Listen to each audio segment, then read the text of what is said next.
যে ব্যক্তি আল্লাহর সঙ্গে বিদ্রোহ করেছে আর পরকালের জন্য পাথর জোগাড় করে নাই, দুনিয়াকে অগ্রাধিকার দিল, পরকালকে ভুলে গেল, তার জায়গা হলো জাহান্নাম।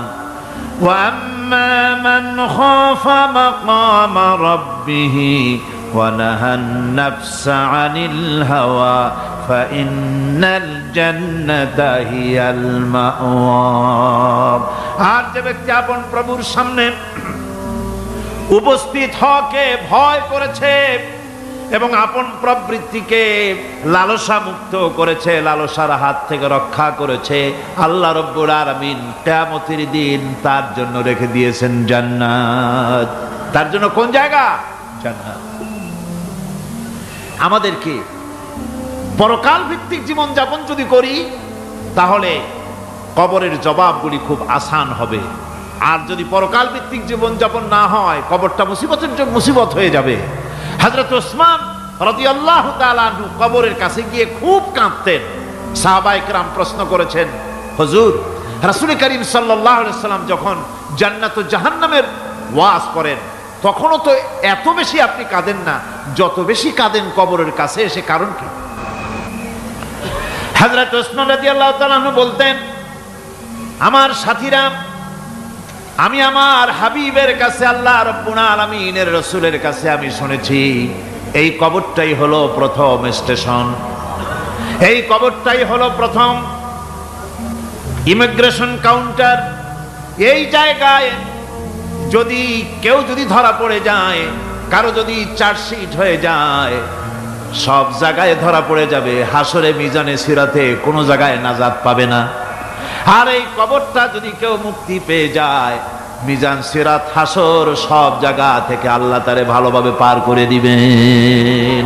এটা হলো আসল জায়গা, মারাত্মক জায়গা, খুব মারাত্মক জায়গা। আমি এটাকে ইমিগ্রেশন কাউন্টার বলেছি আমার ভাষায়। ইমিগ্রেশন কাউন্টার যারা বিদেশ ভ্রমণ করেছেন তারা জানেন। লন্ডন যাবেন, আমেরিকা যাবেন, সৌদি আরব যাবেন, যে কোনো বিদেশে যাবেন, গেলেই পাসপোর্ট তারা দেখবে। পাসপোর্টে আপনার ন্যাশনালিটি কোনটা সেটাই তারা জানতে চাইবে। আপনি কোন দল করেন এটা তারা জানতে চাইবে না, আপনার আইডেন্টিটি কি তারা জানতে চাইবে। তারপরে যদি স্যাটিসফ্যাক্টরি হয় আপনাকে ভিসা দিয়ে ভেতরে ঢুকবার ব্যবস্থা করে দেবে।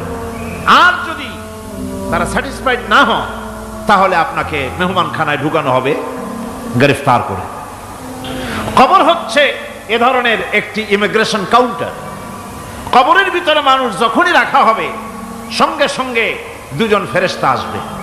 কবরের কাছে যারা এসেছিল দাফন হয়ে যাওয়ার পর এই লোকগুলি 40 কদম যেতে যতক্ষণ লাগে এর মধ্যেই দুজন ফেরেশতা এসে যাবে, এসে জিজ্ঞেস করবে, মান রব্বুকা, তুমি কোন দল করতে?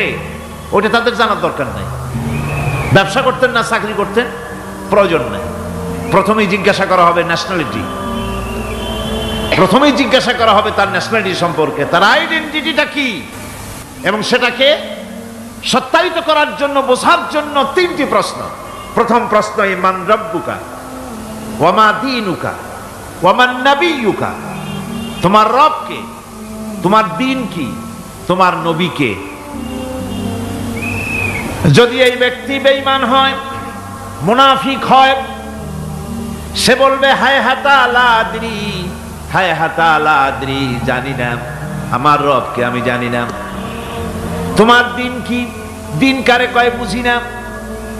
এরপরে আল্লাহর নবী জনাবে মুহাম্মদ রাসূলুল্লাহ সাল্লাল্লাহু আলাইহি ওয়াসাল্লামকে দেখানো হবে, বলা হবে মা কুনতা তাকুলু ফি হাদার রাজুল, এই ব্যক্তি সম্পর্কে তোমার ধারণা কি নিকে? বলবে আমি চিনি না। নাউযুবিল্লাহ। বাস, এরপরে তার যা হবার তাই শুরু হয়ে যাবে।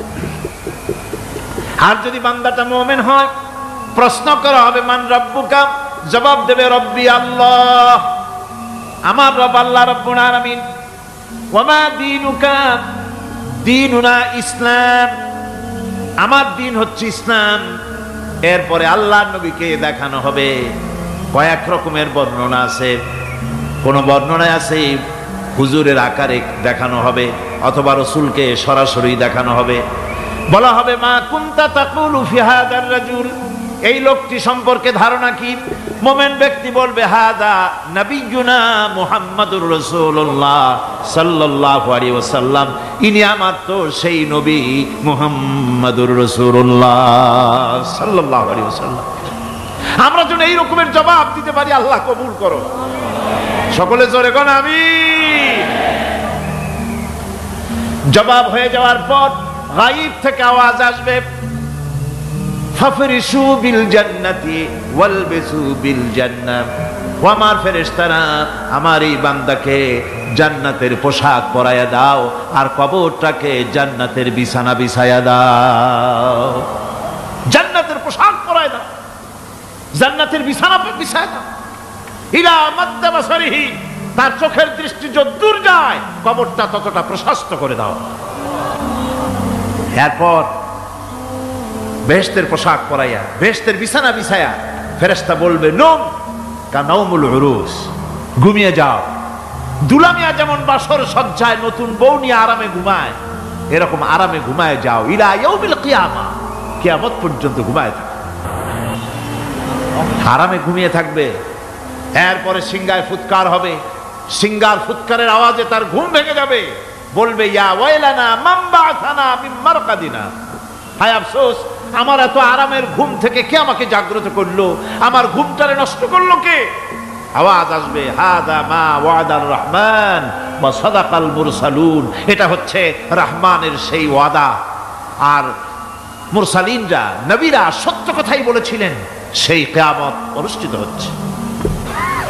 আমার বন্ধুগণ, সেজন্য এই দুনিয়ার মোহে পড়ে থাকলে পরে দুনিয়ায় যারা অগ্রাধিকার দিবে দুনিয়াকে পরকালের তুলনায়, জবাব দিতে পারবে না কবরের ভিতরে গিয়া। আর যারা পরকালকে অগ্রাধিকার দিবে, দুনিয়ার চাইতে পরকালকে বেশি অগ্রাধিকার দেবে, আর আল্লাহর ভয় কলিজার ভিতরে রাখবে, কবরের জবাব সঠিকভাবে দিতে পারবে, কিয়ামতের দিন আল্লাহ রাব্বুল আলামিন তাদের জন্য জান্নাত দান করবেন। জোরে বলেন আমিন। দুনিয়াটা হচ্ছে দুনিয়া যেখানে আমরা আসি। আমি আগেই বলেছি দুনিয়া হচ্ছে আদনা শব্দ থেকে এর উৎপত্তি হয়েছে, তুচ্ছ নিকৃষ্ট, এটার দাম নাই, এটার মূল্য নাই। হযরত ইবনে কাইয়িম রাহিমাহুল্লাহ নওয়ারাল্লাহু মারকাদাহু ওয়া জাআলাল জান্নাতা মাসওয়াহু, হযরত ইবনে কাইয়িম তিনি বলছেন, সুন্দর করে বলছেন দুনিয়া সম্পর্কে, মা মাদা ফিদ দুনিয়া আহলামুন ওয়া মা বাকিয়া মিনহা আমানি ওয়াল ওয়াক্তু বাইনাহুমা দায়ুন। মা মাদা ফিদ দুনিয়া আহলামুন, জীবনের যে অংশ ফেলে এসেছি সেটা আজ একটা স্বপ্ন। ওয়া মা বাকিয়া মিনহা আমানি, আর জীবনের যে অংশ সামনে বাকি আছে সেটা এখন একটা আকাঙ্ক্ষা। ওয়াল ওয়াক্তু বাইনাহুমা দায়ুন, আর এর মাঝখান থেকে সময় সব চলে যাচ্ছে। কত বড় কথা চিন্তা করেছেন? জীবনের যে অংশ ফেলে এসেছি তা আজকে স্বপ্ন, তা আজ কি বলেন? স্বপ্ন। আর সামনে যা আছে সেটা আকাঙ্ক্ষা, আর মাঝখান থেকে সময় সব চলে যাচ্ছে। এরপরে তিনি বলছেন وَمَنْ يَسْحَبِ الدُّنْيَا يَكُنْ مِثْلَ قَابِضٍ عَلَى الْمَاءِ خَانَتْهُ فُرُوجُ الْأَصَابِعِ। দুনিয়াদারের অবস্থা হচ্ছে এই, কেউ যদি দুই হাতে পানি খামসায় ধরে, দুই হাতে কি ধরছে বলে? দুই হাতে পানি খামসায় ধরেছে, খুব মজবুত করে ধরেছে, 2 মুঠ পানি। বলেন থাকবে কতটুকু? কতটুকু থাকবে?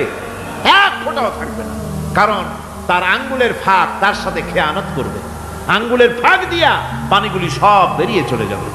সুতরাং দুনিয়া যারা চায় তারা ঠিক পানি খামসায় ধরলে পানি যেমন হাতের ভেতর থেকে খেয়ানত করে চলে যায়, যারা দুনিয়া চায় দুনিয়াও তাদেরকে এভাবে ফাঁকি দিয়ে চলে যায়।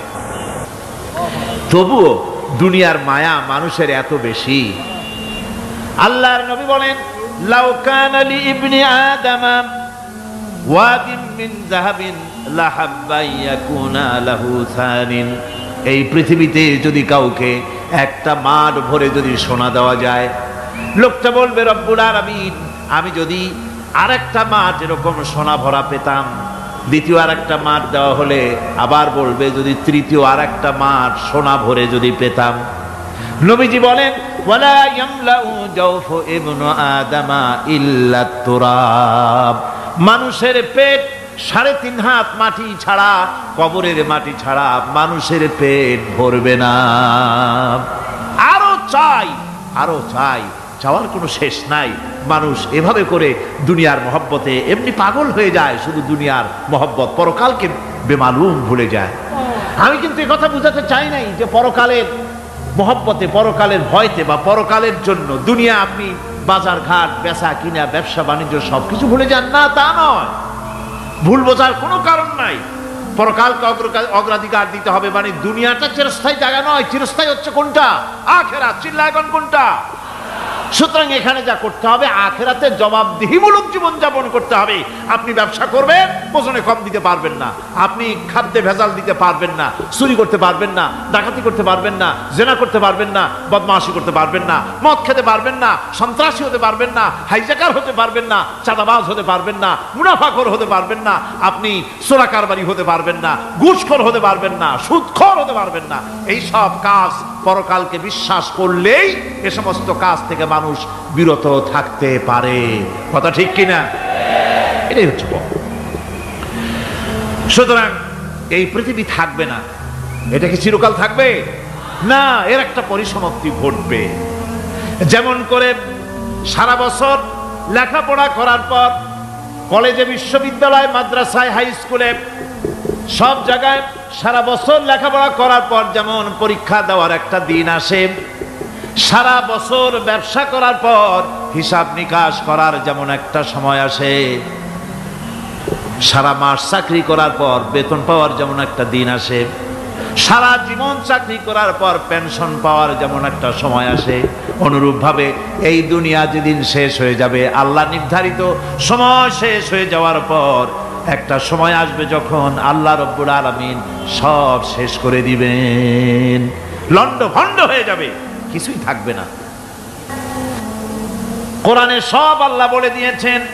আল্লাহ পাক বলেন এই পৃথিবীর সব কেমন ভাবে ধ্বংস হবে তার চিত্র আল্লাহ পাক কোরআনে কারিমে তুলে ধরেছেন। ইযাস সামাউ ফাতারাত ওয়া ইযাল কাওয়াকিবু তাসারাত ওয়া ইযাল বিহারু ফুজ্জিরাত ওয়া ইযাল কুবুরু বু'সিরাত।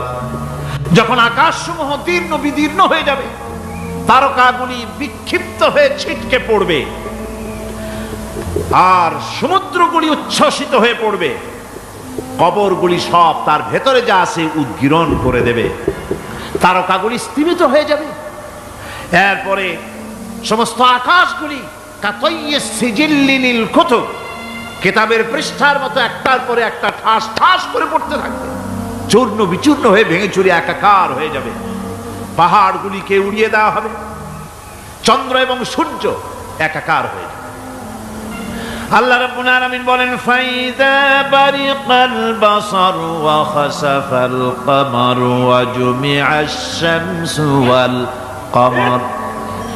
চক্ষু যখন বিস্ফারিত হয়ে যাবে, চাঁদ যখন তার আলো হারিয়ে ফেলবে, সূর্য যখন তার আলো হারিয়ে ফেলবে, চাঁদ আর সূর্য সব একাকার হয়ে যাবে, সেই সময়ের অবস্থাটা কি চিন্তা করো।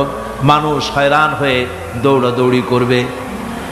ওয়াহুমিলাতিল আরদু ওয়াল জিবালু ফাদুক্কাতা দাক্কাতান ওয়াহিদা। জমিন এবং পাহাড়গুলির মধ্যে আল্লাহ রাব্বুল আলামিন সংঘর্ষ বাঁধিয়ে দিবেন, পাহাড়গুলি ভেঙে চুরে টুকরা টুকরা হয়ে যাবে, পাহাড়গুলি উঁচু করে জমিনের উপরে আছাড় মেরে আল্লাহ রাব্বুল আলামিন ভেঙে চুরে চুরমার করে দিবেন। সুবহানাল্লাহ। ওয়া তাকুনুল জিবালু কালইনিল মানফুস। পাহাড়গুলো পেঁজা ধোনা তুলার মতো করে উড়িয়ে দেওয়া হবে, পাহাড় উড়ে যাবে। সুবহানাল্লাহ। পাহাড় পাথরের তৈরি করা পাহাড়, এই পাহাড়গুলি তুলার মতো হয়ে উড়বে কিভাবে? আমি এই দৃশ্য নিজের চোখে কিছুটা হলেও দেখছি। আজ থেকে 10 দিন আগে আমি ইতালি সফর করে এসেছি। ইতালির রাজধানী রোম। রোম প্রাচীন সভ্যতার লালন ভূমি। কোরআনে কারিমে সূরায় রোম রয়েছে, এই রোম সেই রোম। এখানের বাদশার কাছে রাসূল করিম সাল্লাল্লাহু আলাইহি সাল্লাম হেরাক্লিয়াসের কাছে চিঠি পাঠিয়েছিলেন, সেই রোম। 12 থেকে 15,000-এর মতো বাংলাদেশি মুসলমান সেখানে আছে। জুমার দিন, যেদিন আমি গেলাম তার পরের দিনই জুমা ছিল। জুমার নামাজ পড়লাম ভ্যাটিকানের কাছেই বিশাল মসজিদ, ইউরোপের ভিতরে সবচেয়ে বড় মসজিদ এটা। রোম ইসলামের দুশমনদের রাজধানী। সেইখানে যখন আযান হচ্ছে আশহাদু আন্না মুহাম্মাদার রাসূলুল্লাহ, আমার অনুভূতির কথা আপনাদেরকে বোঝাতে পারবো না, কি অনুভূতির সৃষ্টি হয়েছে আমার ভেতরে। ভ্যাটিকানের পোপ এক পাশে, কিছু দূরেই ভ্যাটিকান, ওটা হচ্ছে গোটা পৃথিবীর সমস্ত খ্রিস্টানদের কাবা, ভ্যাটিকান। তার পাশেই বিশাল মসজিদ, সেখানে নামাজ পড়লাম। চিন্তার ভেতরে আসলো আল্লাহ রাব্বুল আলামিন তার হাবিবের নাম, তার তাওহীদ, তার রিসালাতকে কিভাবে বিশ্বময় ছড়িয়ে দিলেন। আবু জাহেল চাইছিল মুহাম্মদ সাল্লাল্লাহু আলাইহি ওয়াসাল্লামকে স্তব্ধ করে দেবে মক্কার জীবনেই। কত বদনাম, সাহের, কাহেন, কাযযাব, শায়ের, নাউযুবিল্লাহি মিন যালিক, কত গালাগালি করলো। আর আল্লাহ শুনালেন, হাবিব চিন্তার কোনো কারণ নাই, ওয়া রাফা'না লাকা যিকরাক, আমি আপনার প্রশংসা বিশ্বময় ছড়িয়ে দেব। সুবহানাল্লাহি ওয়া বিহামদিহি। রোম প্রোগ্রাম শেষ করে আমাকে তারা নিয়ে গেল, যেটা আমি বলছি সফর কাহিনী শোনাবার সময়টা না, যেহেতু এর সঙ্গে প্রাসঙ্গিক সেজন্য বলছি। পাহাড় কেমনে তুলার মতো হয়ে উঠবে তার নজির দেখেছি। রোম শহর থেকে 300 মাইল দূরে, 300 কিলোমিটার দূরে নেপোলিয়ান বোনাপার্ট তার বাড়ি, এবং ওটা তার নামই একটা প্রভিন্স। ভূমধ্য সাগরের পারে ভিসুভিয়াস, পৃথিবীর সবচাইতে বড় আগ্নেয়গিরি, সেটা দেখাতে নিয়ে যাওয়া হলো আমাকে। যে পাহাড়টা পৃথিবীর মাটি থেকে তার চূড়া হচ্ছে 3 মাইল উঁচু। এর 2 মাইল গাড়িতে করে ঘুরে ঘুরে যাওয়া যায়, এরপর আর গাড়িতে যাওয়া যায় না, বাকিটুকুন যেতে হবে হেঁটে হেঁটে। পাহাড়ের উপরে অক্সিজেন কম, বেশ কষ্ট হচ্ছিল উঠতে। জীবনে প্রথম পাহাড়ে চড়েছি, জাবালে নূর, রাসূল করিম সাল্লাল্লাহু আলাইহি সাল্লামের উপরে যেখানে ওহী হয়েছিল সর্বপ্রথম। পাহাড় চড়ার একটা অভিজ্ঞতা ওখান থেকে আমার কিছুটা হয়েছিল। খুব কষ্ট হলো বাকি 1 মাইল উঠতে। যখন ভিসুভিয়াসের একদম শীর্ষে চলে গেছি, সেখানে গিয়ে আমার সাথে 15-20 জন লোক ছিল। আমি নিজে আল্লাহু আকবার বলে আমার গলা থেকে আওয়াজ বেরিয়ে গেল।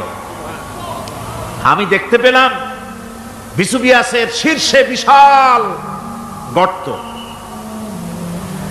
আমার মনে হয় গর্তটা এই মাঠের 1/4 হবে। এই মাঠের 1/4 হবে গর্তটা। সেই গর্তটার গভীরতা হচ্ছে 1.5 কিলোমিটার। এইখান থেকে পাথরগুলি উত্থিত হয়েছে, আগ্নেয়গিরি পাথর আগুনে গলে লাভা হয়ে এগুলি পাহাড় বেয়ে উপচে পড়েছে, চতুর্দিকে 12 মাইল ছড়িয়ে গিয়েছে। আমরা সেখান থেকে নেমে এলাম। একটু কিছু দূর গিয়েই সেখানে হলো পম্পেই শহর। এই পম্পেই শহরটা হচ্ছে ঈসা আলাইহিস সালামের জন্মের 2000 বছর আগে এই শহর তৈরি হয়। ঈসা আলাইহিস সালামের জন্মের 179 বছর পর ভূমিকম্প হয়। সেই ভূমিকম্পে গোটা পম্পেই শহরটা পৃথিবীর মানুষের চোখের আড়াল হয়ে যায়, ধ্বংস হয়ে যায়, মাটির তলায় হারাপ হয়ে যায়। আজ থেকে 200 বছর আগে মাটি খনন করতে গিয়ে এই শহর আবিষ্কৃত হয়। পুরা শহরটা খুঁড়ে তারা বের করেছে। 180 হেক্টর জমিনের উপরে এই বিশাল শহর। ঘুরে ঘুরে দেখলাম গাড়ি চলে না, সেখানে পায়ে হেঁটে দেখতে হলো। প্রশস্ত রাস্তা, আজ থেকে 4000 বছর আগের মানুষেরা রাস্তা বানাতে জানতো পাথর দিয়ে, এবং রাস্তার দুধারে তাদের ছিল ফুটপাত, পানির ব্যবস্থা, নগরায়নের সব রকমের সুযোগ সুবিধা। তারপরে সেখানে বিচারালয়, এরপরে দোকানপাট, বাজারঘাট, সবকিছুর ব্যবস্থা রয়েছে। বিশাল বিশাল পাথরগুলি দিয়ে পিলার তৈরি করা। ভাবলাম এই পিলারগুলি, এই পাথরগুলি তারা কিভাবে ক্রেন ছাড়া এত উপরে উঠালো কি করে, আমার মাথায় আসলো না। পাথর কেটে কেটে সুন্দর সুন্দর অঙ্কন শিল্প তারা করেছে। এরপরে ঘুরতে ঘুরতে বাদশার রাজার বাড়িতে গিয়ে ঢুকলাম। সেখানে গিয়ে দেখলাম উলঙ্গ এত মূর্তি পাথরের তৈরি করা, পাথর কেটে কেটে দেওয়ালে যৌন মিলনের এমন কোন অশ্লীল ছবি নাই যা তারা সেখানে তৈরি করে নাই। উলঙ্গ মূর্তি আর উলঙ্গ যৌন মিলনের অসংখ্য ছবি দিয়ে এই এলাকা ভরা। তখন আমি বুঝলাম আল্লাহর গজব হওয়ার কারণটা কি, এই শহরটা মাটির নিচে হরপ হয়ে যাওয়ার কারণটা কি। আল্লাহ পাক জেনা ব্যভিচার যে দেশে বেশি হয় আল্লাহ পাক বরদাস্ত করেন না। দুশ্চরিত্র যে দেশের মানুষ দুশ্চরিত্র হয়ে যায়, জেনা ব্যভিচার বেশি হতে থাকে, আল্লাহ হরপ করে দেন, গজব দেন। এই গজব এক এক সময় এক এক রকমের হয়ে আসে। কখনো মাটির নিচে দাবায় দেন, কখনো মহামারী, কোন দেশে কলেরা, কোন দেশে জলোচ্ছ্বাস, কোথাও ভূমিকম্প, আর সর্বশেষ এই জেনা ব্যভিচারের জন্য আল্লাহ পাকের চূড়ান্ত এই যৌনতার অশ্লীলতার জন্য চূড়ান্ত গজব বর্তমান বিশ্বের জন্য এইডস। আল্লাহ পাক এই গজব দিয়েছে। বন্ধুগণ, আমি সেই জায়গা, আমি সেখানে যা দেখলাম যে আল্লাহ পাক পাহাড়গুলিকে কিভাবে উড়াবেন, এটা অস্বীকার করার কোনো উপায় নাই। বিশ্বাস তো করতামই, তবে হযরত ইব্রাহিম আলাইহিস সালাম যেমন বলেছিলেন, রব্বি আরিনি কাইফা তুহিল মাউতা, আয় আল্লাহ তুমি মরাকে জিন্দা করবা কেমনে? আল্লাহ পাক বললেন আওয়ালাম তুমিন, তুমি বিশ্বাস করো না? ইব্রাহিম আলাইহিস সালাম বললেন বালা, অবশ্যই বিশ্বাস করি, ওয়ালাকিন লায়াতমাইন্না কলবি, যদি চোখে দেখতাম তাহলে আমার অন্তরাত্মা খুব ঠান্ডা হতো।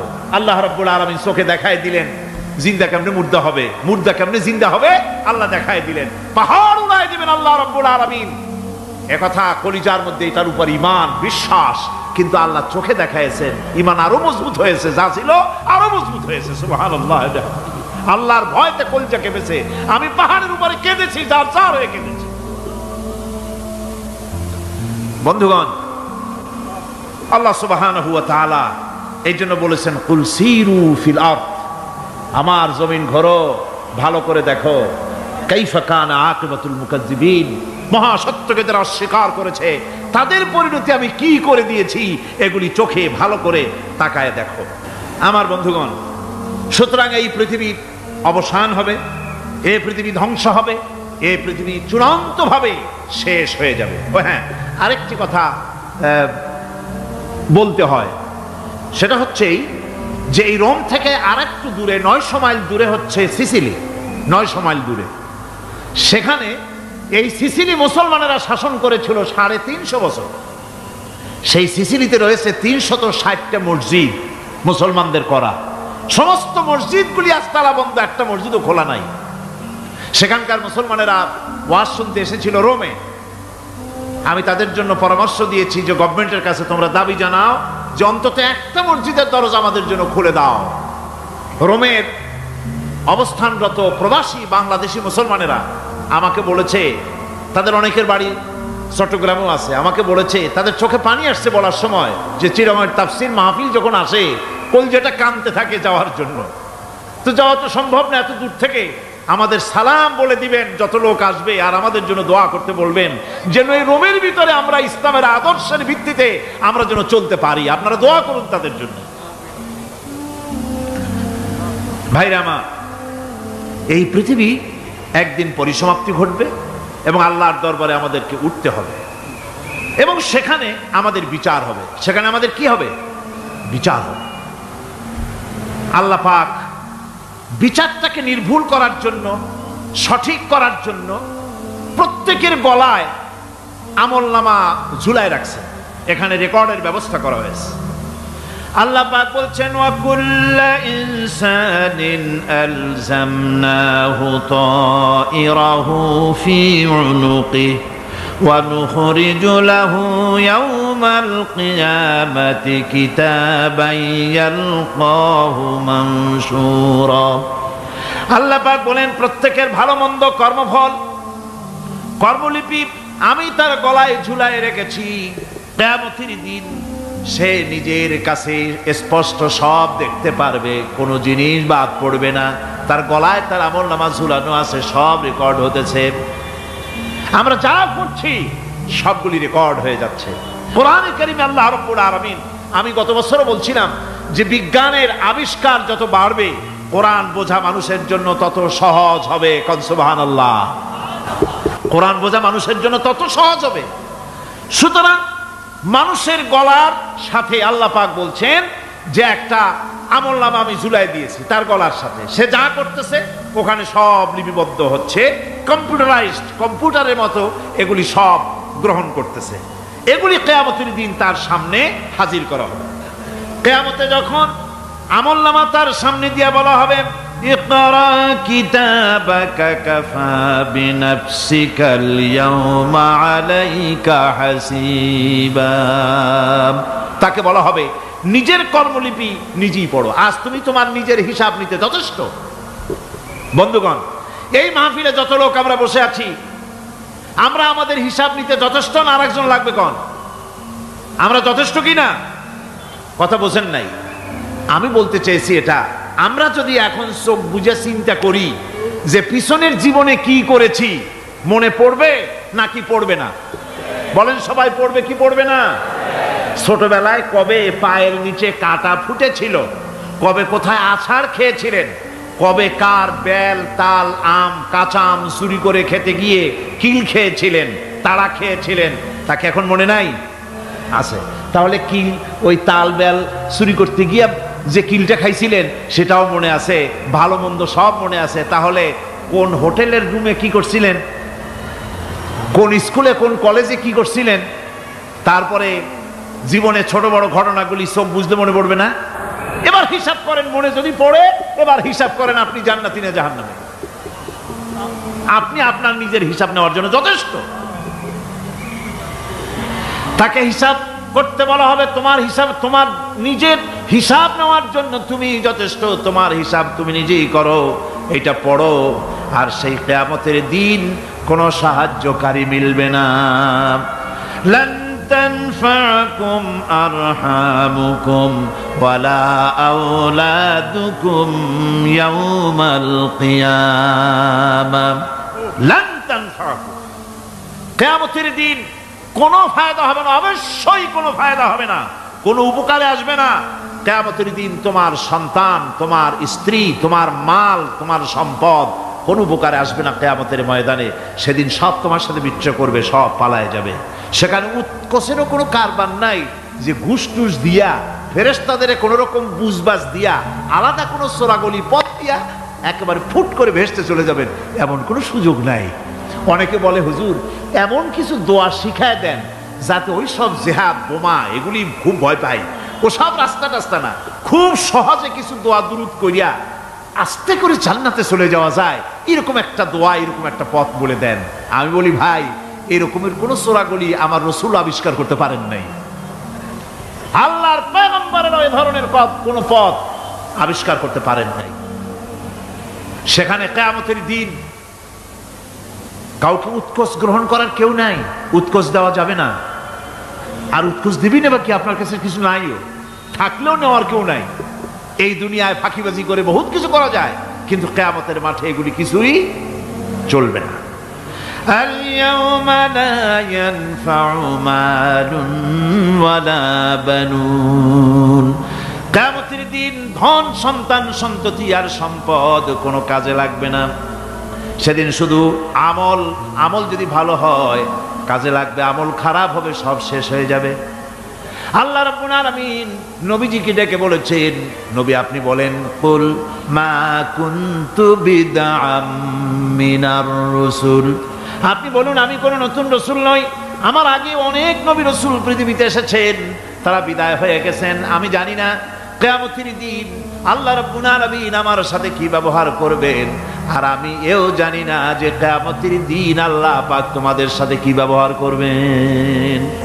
এই আয়াত নাযিল হওয়ার পর আল্লাহর হাবিব তার মেয়েকে ডাকলেন, জামাইকে ডাকলেন, নাতিদেরকে ডাকলেন, আহলে বাইতদেরকে ডাকলেন, আর বললেন, ও আমার মেয়ে কলিজার টুকরা ফাতেমা গো, শোনো, কেবলমাত্র আয়াত নাজিল হয়ে গেল, আল্লাহ পাক আমাকে শোনায়ছেন কিয়ামতের দিন আমি জানি না আমার সঙ্গে কি ব্যবহার করা হবে, আর এও জানি না যে তোমাদের সাথে কি ব্যবহার করা হবে। ও আমার কলিজার টুকরা মেয়ে ফাতেমা, কিয়ামতের দিন মুহাম্মদ সাল্লাল্লাহু আলাইহি সাল্লামের মেয়ে এই হিসাবে তোমার নাজাতের ফয়সালা হবে না। ও আমার কলিজার টুকরা নাতি হাসান আর হোসেন, কিয়ামতের দিন মুহাম্মদ সাল্লাল্লাহু আলাইহি সাল্লামের নাতি হিসাবে ফয়সালা হবে না।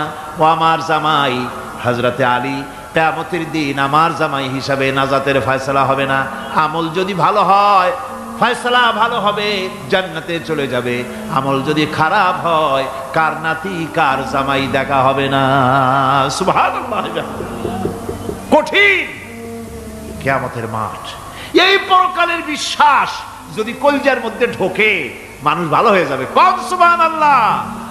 ওই যে মক্কার জীবনে ওই সমস্ত মানুষগুলি যারা চুরি করত, ডাকাতি করত, জিনা করত, বদমাশি করত, যারা শয়তানি করত, যারা মানুষকে খুন করত, এই মানুষগুলি এত ভালো হয়ে গেল, যারা চুরি ছেড়ে দিল, ডাকাতি ছেড়ে দিল, জিনা ব্যভিচার ছেড়ে দিল, এত ভালো হয়ে গেল, পৃথিবীর মধ্যে সেরা মানুষ তারা হয়ে গেলেন। জোরে বলেন সুবহানাল্লাহ।